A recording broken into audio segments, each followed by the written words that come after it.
तथागत गौतम बुद्ध जी के चरणों में कोटि कोटि वंदन एवं बोधिसत्व बाबा साहब डॉक्टर भीमराव अंबेडकर जी के चरणों में कोटि कोटि नमन। मंच पर विराजमान भंते जी को मेरा वंदामी और मंच पर आसीन हमारे सादरा क्षेत्र के अध्यक्ष महोदय उनको भी मेरा जय भीम नमोदय। ब्रजवान दरोगा जी, RWA के अध्यक्ष श्रद्धेय BS वर्मा जी और हमारी सभी समिति के सभी पदाधिकारी गण एवं सदस्य और हमारी समिति के पूर्व सभी प्रधान और यहाँ पर महिला शक्ति एवं सभी अन्य हर्ष विहार और अन्य क्षेत्रों से हमारे सभी सम्मानित सभी सम्मानित सदस्य जो यहाँ पर उपस्थित हैं, मैं सभी का नाम नहीं ले सकता। सभी सम्मानित सदस्यों का मैं उनको भी वंदन करता हूँ, उनको भी जय भीम नमोबुद्धाय साथियों।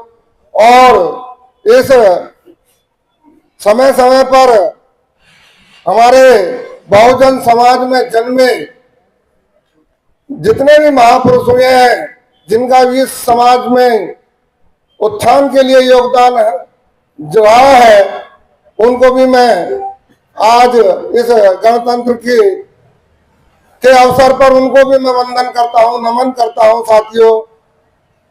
और आप सभी को जो 77वां गणतंत्र दिवस मना रहे हैं पूरे देश में, उसके साथ साथ हमारे यहाँ भी, उसको आप सभी को इस 77वें गणतंत्र दिवस की आपको परिवार सहित हार्दिक शुभकामनाएं देता हूं सभी को।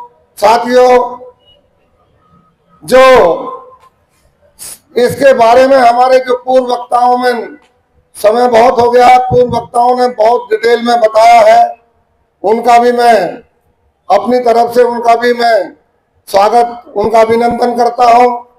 साथियों, आज पूरे देश में जो 26 जनवरी का गणतंत्र पर्व मनाया जा रहा है और गणतंत्र जब देश आजाद हो गया और जब देश आजाद होने के लिए इस देश को चलाने के लिए जो देश चल रहा है संविधान, और वो संविधान लिखने वाले ऐसी महान शख्सियत जिनका जन्म 1891 को मऊ में हुआ, मैं आज के इस अवसर पर उस भीमाबाई को भी नमन करता हूं, जिनकी कोख से 14वां रतन 14 तारीख को पैदा हुआ। साथियों, ये भी एक हमारा बहुत ही लक्की है जो अपने माँ बाप की 14वीं संतान और वो 14 तारीख को पैदा हुई इस दुनिया में। उस महान शख्सियत, वो उन्होंने अपने जीवन में इतना सब कुछ झेला और वो महान शख्सियत इस देश में पैदा हुई जिससे हमारा ही नहीं पूरी दुनिया के लिए, पूरी दुनिया नहीं सॉरी पूरे इस देश की सारी आवाम के लिए एक इतना पवित्र ग्रंथ दिया जिसके माध्यम से ये देश चल रहा है। साथियों, बाबा साहब का हम बहुत गुणगान करते हैं, रात दिन गुणगान करें तब भी हम बाबा साहब के इतने ऋणी हैं, उनका हम ऋण नहीं उतार सकते साथियों, वाकई। और उसमें योगदान बाबा साहब इस संविधान को जो लिखा है, बाबा साहब ने जो जितनी हायर डिग्री हासिल की, जो हायर एजुकेशन ली, उसमें सबसे बड़ा योगदान उनकी मैडम हमारी माता रमाबाई का है। यदि माता रमाबाई उनको सहयोग नहीं करती, उनकी पढ़ाई लिखाई में सहयोग नहीं करती, तो बाबा साहब कुछ भी नहीं कर पाते हमारे लिए साथियों। आज हम इस अवसर पर माता रमाबाई को भी नमन करते हैं साथियों। उनका भी इस बाबा साहब के इसमें बढ़ोतरी में जो कुछ आज हम बना रहे हैं, ये इनका भी, माता रमाबाई का भी बहुत बड़ा योगदान है साथियों। और जब हम जो तिरंगा देख रहे हैं, इस तिरंगे के अंदर एक चक्र है। चक्र क्या है? ये गतिमान को इंडिकेट करता है। चक्र ये एक बाबा साहब ने जब संविधान लिखने का मौका मिला तो बाबा साहब ने जो बौद्ध धर्म से रिलेटेड था, जो बौद्ध धर्म की जो संस्कृति थी, उस संविधान के अंदर बाबा साहब ने इसको पिरोया।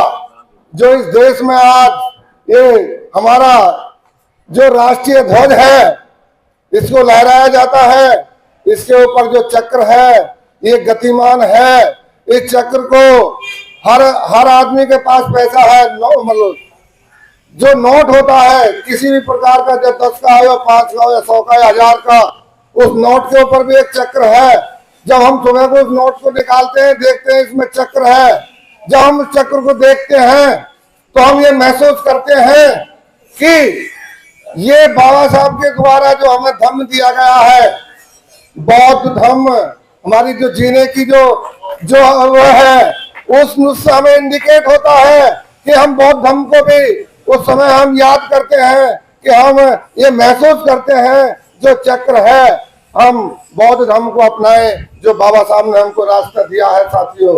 और समय बहुत हो गया है क्योंकि जितना बोला जाए बाबा साहब के बारे में या गणतंत्र के बारे में बहुत कम है साथियों।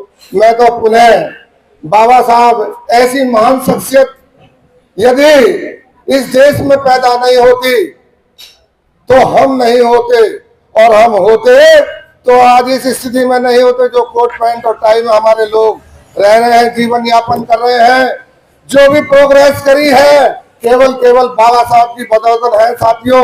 हमें अपने बच्चों को, अपने परिवार में भी बाबा साहब के बारे में बताना चाहिए, और बाबा साहब ने जो हमें जीने के लिए एक धर्म दिया है और उस धर्म के बारे में भी बताना चाहिए। जब हम इन दोनों चीजों को मानेंगे तो स्वतः ही परिवार का और समाज का और अपना सभी का कल्याण होगा साथियों। मैं आपका अपनी समिति की तरफ से सभी मेरे सम्मानित साथी जो भी लोग यहाँ पर उपस्थित हैं, सभी का मैं हाथ जोड़कर अभिनंदन करता हूँ, सभी का धन्यवाद देता हूँ कि आप इतनी ठंड में आप अपना इतना समय, सुबह 9 बजे से आप लोग यहाँ बैठे हुए हैं। केवल बाबा साहब की तीस है, बाबा साहब का दर्द है जो हमारी नसों में बह रहा है साथियों। इसको आप सब लोग, ये बाबा साहब के आप सच्चे सिपाही हैं, बाबा साहब की बात को मानने वाले लोग हैं, बाबा साहब की बात को मान रहे हैं, तभी आप लोग यहाँ पर आते हैं साथियों। मैं आप सभी का पुनः तहे दिल से सभी का धन्यवाद अदा करता हूँ। सभी का मेरी तरफ से सभी को जय भीम, नमो बुद्धाय।